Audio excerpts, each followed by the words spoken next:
Hi, this is Janelle from the customer success team at Funnel, and today I wanted to show you how to import your budget data into Funnel utilizing Google Sheets.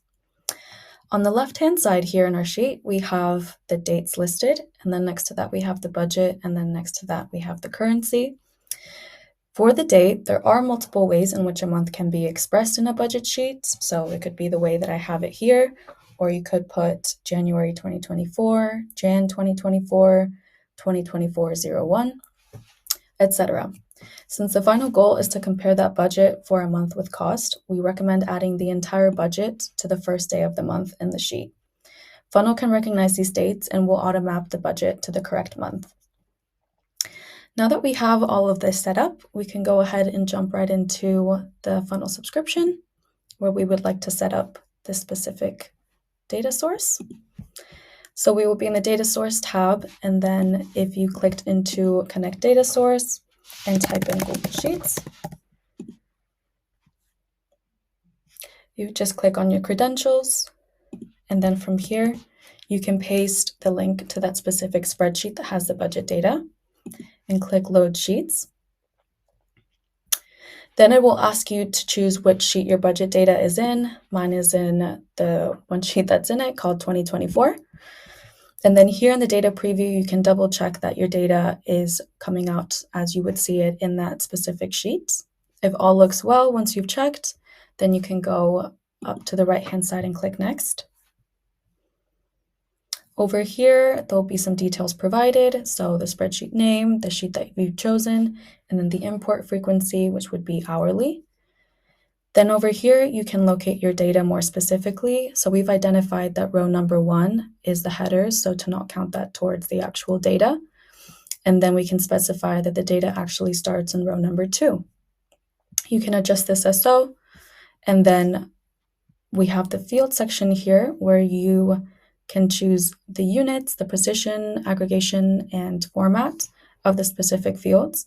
So for the first day of the month column, we've set the unit to date, and as we mentioned, Funnel can auto-map the date, so it recognized that the date format was as such, so it automatically set it as that.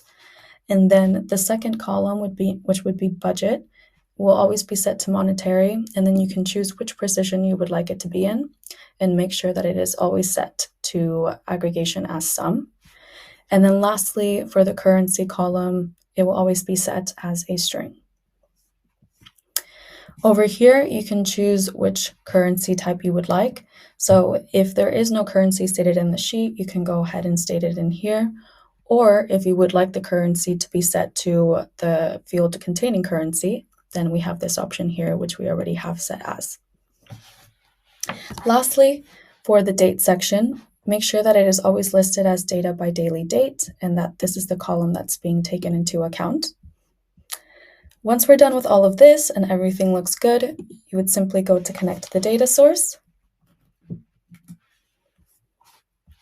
And then here you'll have a little bit more data on it, but then just to double check that all of our budget data is coming out as we would like it to, we can go ahead and filter it out on just the one we would like to visualize and include all of the fields that we have. And to set it to the original currency that we have it set in the sheet. And as you can see, it comes out to match the 13,000 euro budget that was stated for February 2024. And there you have it. Now you have all of the data within that budget sheet included in Funnel, so you can do a deeper analysis into your budget and how your overall sales are doing. Thank you so much.